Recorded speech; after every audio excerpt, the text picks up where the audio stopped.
Alloh taolo Qur'onda aytadi, astagfirullah, qul in kana abaukum va abnaukum va ikhwanukum va azwajukum va amwalukum iqtaraftumuha va tijaratun takhshawna kasadaha va masakin tardawnaha ahabba ilaykum minallohi va rasulihi va jihadin fi sabilihi fatarabbasu. Ayting, deydi Alloh taolo Qur'onda.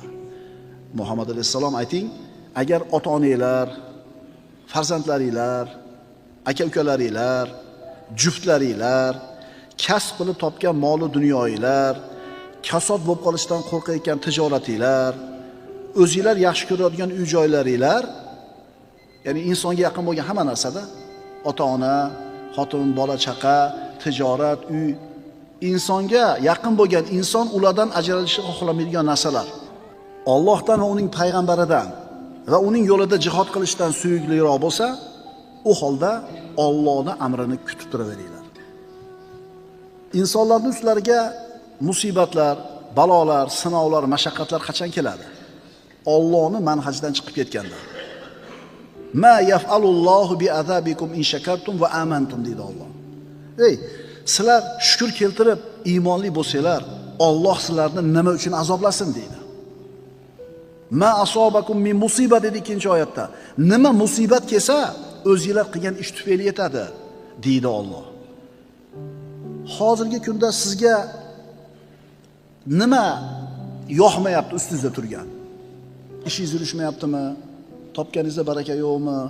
Boshingiz kasaldan chiqmayaptimi? Boshingiz qarzdan chiqmayaptimi? Musibat u, to'g'rimi? Xotin itoatsizmi? Farzandlar bir noloyiqmi? Sizga nima yoqmayapti? Qarangda, bu musibat. Shu musibatlarda hammasi o'zingizlar qilgan ish sababli bo'ladi, deyapti Alloh taolo. Yana Alloh ko'p gunohlarni kechirib turaman deydi.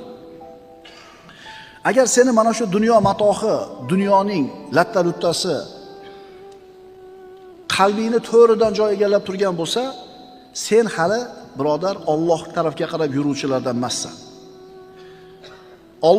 Allohga qarab yurayotganlardan bo'lishi uchun unga taslim bo'lasan, uni hamma narsadan afzal deb bilasan, shunda senga yaxshilik keladi, shunda martaba keladi, shunda rohat keladi, shunda osoyishtalik keladi, shunda saodat keladi, shunda omonlik keladi, shunda tavfiq keladi. Alloh hamma narsadan siz uchun ustun. Bir tijoratga kirmoqchisiz, birov bilan muomala qilmoqchisiz, lekin shu ishni qilsangiz katta foyda bor, ammo Alloh norozi bo'ladigan holat. Shunda tanlash kerak. Nimani tanlaysiz? Sen birodar Allohni saqlashi, uni qo'llashiga qachon ega bo'lasan? Qachonki unga bo'yinsunsang, itoat qilsang. Mana Alloh taolay aytayapti. Agar sizlarga otanglar, bolanglar, xotininglar, dunyoviy matohi, dunyo chaqalari sizlar uchun afzal bo'lsa, fatarabbasu, Allohning ishini kutib turinglar deydi.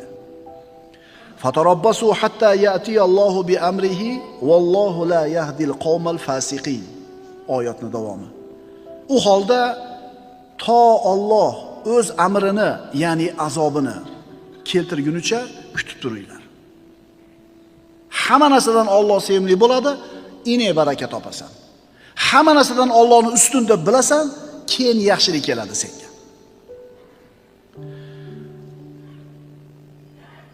Nozik haqiqat, musulmon odam dunyoni ishini ham, dinni ishini ham jamlay oladi. Ya'ni dinini mahkam ushlagan holda dunyo ishlarini qiladi. Dunyoni ham tashlamaydi, dinni ham tashlamaydi. Iloji bormi bu narsani? Iloji bor. Mana shu narsa lekin komil islom bo'ladi, birodarlar. Osonda bir yo'la tijoratga kirib ketib, ibodat bilan ovora bo'lmaslik yoki bir yo'la ibodatga kirib ketib turib, dunyoda tashlab qo'yishlik. Bu oson. Qiyini qaysi? Qiyin ikkalasini teng ushlab ketishlik. Bir odam namoz o'qib turib ham Allohga bog'lanmagan bo'lishi mumkin. Haj qilyotib ham Allohga bog'lanmagan bo'lishi mumkin. Roza tutayotib ham Allohga bog'lagan bo'lmasligi mumkin qalbi.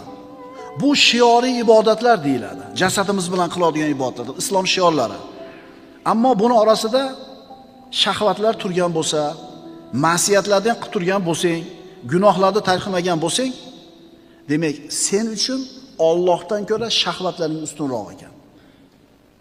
Qaytarib aytamiz. Roza tutishi mumkin, haj qilishi mumkin, namoz o'qishi mumkin, sadaqa zikr qilishi mumkin. Shularni qilib turib, yana gunohlardan tiyilmayotgan bo'lsa, demak gunoh bu odam uchun, shahvat bu odam uchun Allohdan suyukliroq ekan. Bu odam Allohga qarab yurgan solih yuruvchilardan emas. Alloh bu narsalarda hammasidan aziz bo'lish kerak sen uchun. Agar sen Alloh uchun xolis bo'lsang, taslim bo'lsang, bo'yinsinsang, hamma xohish isteklaringni, shahvatlaringni oyog'ini tagiga tashlasang, bilasanmi nima bo'ladi? Unga bo'lgan yaqinlikni his qilasan. Muhabbatni topasan. Tavfiqni, nusratni, saodatni, xotirjamlikni qo'lga kiritasan. Qalbing xotirjam bo'ladi. Qalbing rozi bo'ladi. Agar buni aksi bo'lsa-chi, hamma narsadan Alloh senga aziz bo'lmasa qanday bo'ladi? Jasading bilan ibodat qilyapsan, ammo Alloh sen uchun hammadan aziz emas. Buni misoli bir mashinani tasavvur qiling. Kuzovi juda ham tekis, kraskasi juda ham o'rnida. Ko'rinishi haqiqatan ko'zni to'ldiradi. Hamma yo'g'i zo'r. Saloniga o'tirsang, tushging kelmaydi salonidan. Lekin motori yo'q. Endi Allohni amrida mustaqim bo'lmaydigan bo'lsang, itoatda bo'lmasang, boyaga motori yo'q mashina yurmaganidek dinni mevalaridan sen foydalana olmaysan. Alloh taologa itoatda turish halovati, iymon halovati. Salasun man kunna fihi wajada bihinna ta'mal iman. 3 ta sifat bor, deyaptilar Rasululloh sallallohu alayhi vasallam. Imom Buxoriy va Muslim keltirgan hadisda 3 ta sifat kimda bor bo'lsa, shu inson ana shu sifatlar bilan iymonning mazasini, ta'mini totib ko'ribdi. Mana eshitaylik. Biz iymonning ta'mini totib ko'rganmizmi, yo'qmi? Million marta holva desin, og'zingizda shira mazasi paydo bo'lib qolmaydi. Holva ta'mi paydo bo'lib qolmaydi. Uni bir marta totib ko'rish kerak. Million marta sifatlab bersin qovunni. Lekin bir tishlab ko'rmasangiz, uni siz mazasini tasavvur qila olmaysiz.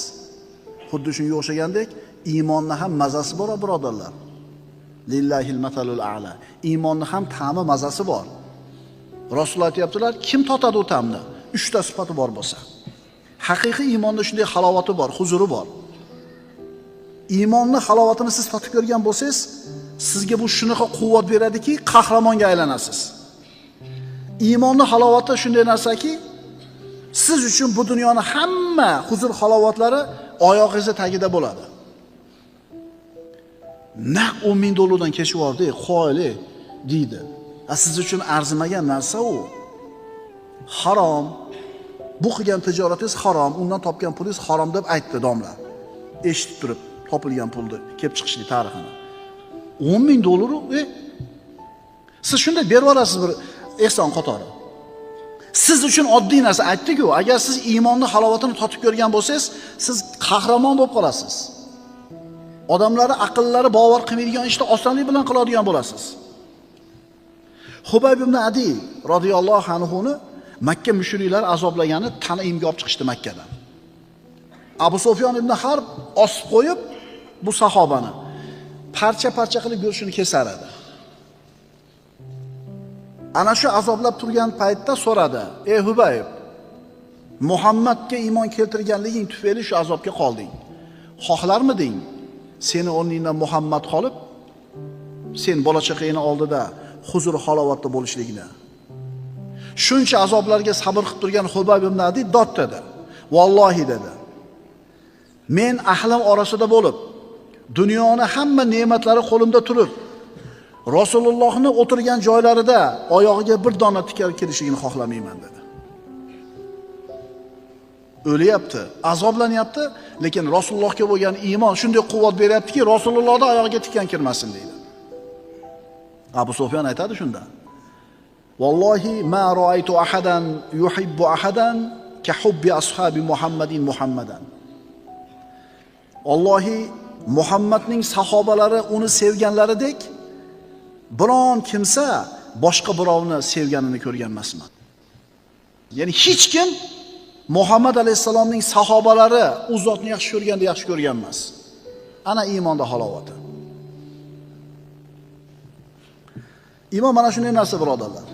Allohning roziligini oldida bu dunyoning tuprog'i bilan oltini bir xil bo'ladi. Shunda haqiqiy mo'min bo'lasan. Shubhasi bormi?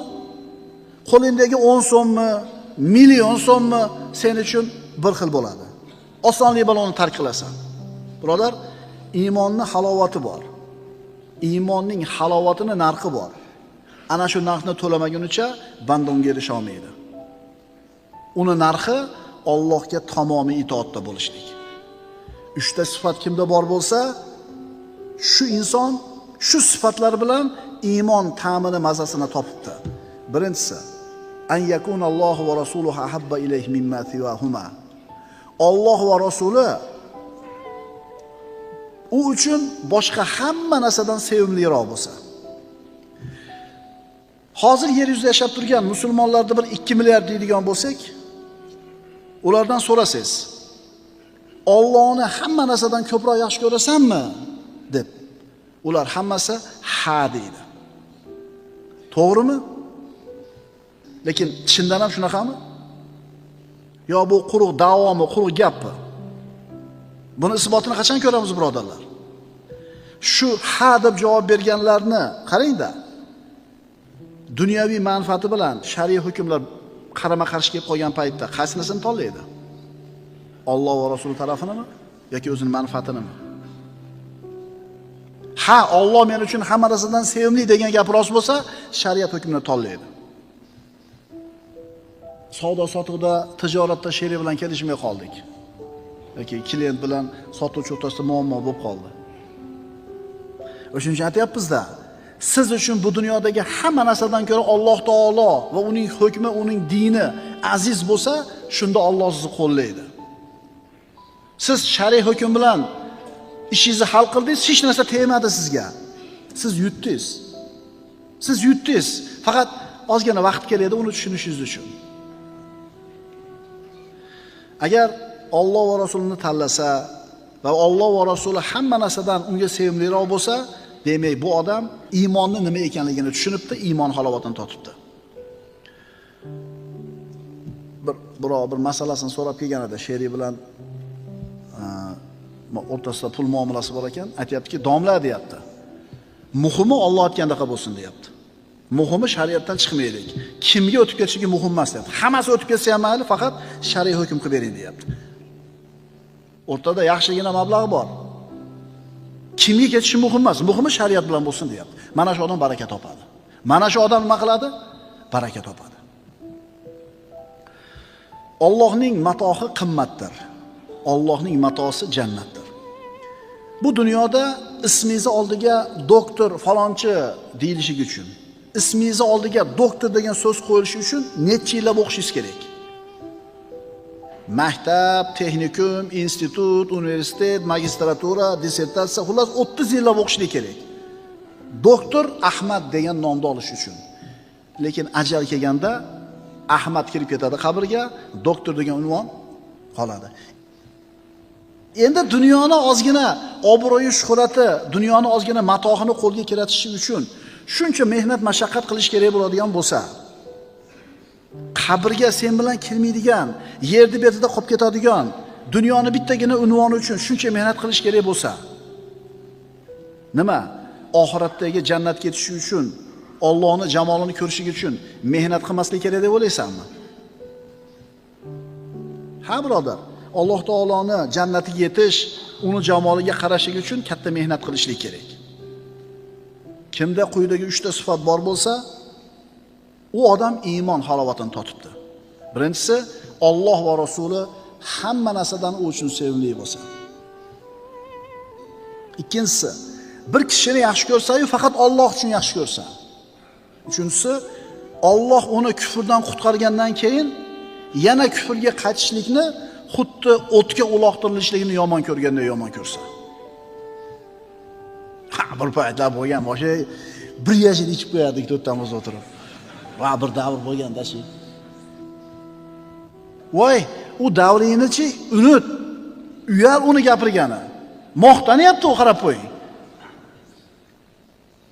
Demak, Alloh uni iymonga qaytargandan keyin yana kufr hayotiga qaytishlikni o'tga tushishlikni yomon ko'rganda yomon ko'rsa. Birodarlar, Alloh taoloning vasfida tillar ojiz. U al-aziz bo'lgan zot. Uni azamati ulug'ligi dengizida har qanday so'zimiz g'arq bo'ladi. Uni kalimasini vasf qilishda tillar ojiz bo'ladi. Payg'ambarimiz aytadilar: "Subhanaka la uhsi sana'an alayk anta kama asnayta ala nafsik." Ali ibn Abi Talibdan.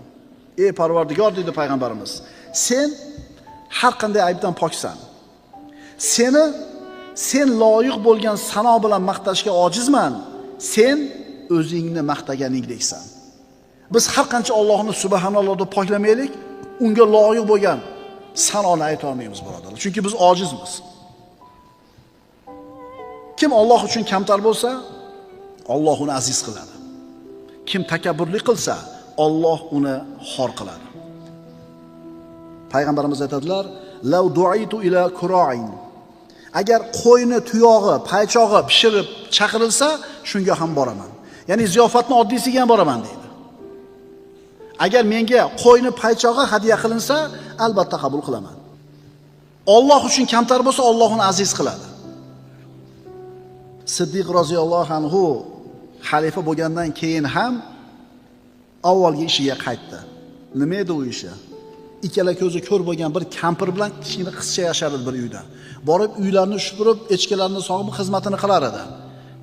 Xalifa bo'lgandan keyin yana shu ishini qilgani bordi. Eshikni taqqalatganida kampir kim ekan deb so'radi. Qizchasi echki sog'uvchisi dedi. Yo'q, bu kishi endi musulmonlarning xalifasi dedi. Ana kamtarlik, birodarlar. Xalifa bo'ldi, ertasi kuni yelkasiga qopini olib, molini solib bozorga chiqib ketyapti. Nima qilgani? Savdo qilgani. Ana kamtarlik, birodarlar. Umar ibn Xattob roziyallohu anhu uyga kelgan mehmon bilan o'tiribdi, shamni almashtirish kerak bo'ldi. Turib ketayotgandi, siz turmang, men turaman, axir siz Umarsiz-ku dedi, turib chiroqni almashtirib o'tirib, turayotganimda ham Umar edim, o'tirganimda ham Umarman dedi. Shuning uchun birodarlar, kamtar bo'lgan odamni Alloh taolo aziz qiladi, takabbur bo'lgan kimsani Alloh taolo xor qiladi. Alloh azza va jalla al-aziz bo'lgan zot. Al-aziz bo'lgan Alloh siz uchun hamma narsadan aziz bo'lsa, sizni martabangizni ko'taradi. Dunyoni matohi, shahvatlar, xohish istaklar oyoqtagiga tashlaysiz. Alloh va Rasuli hamma narsadan sizga aziz bo'ladi. Alloh taolo sizga ikki dunyoni saodatini beradi.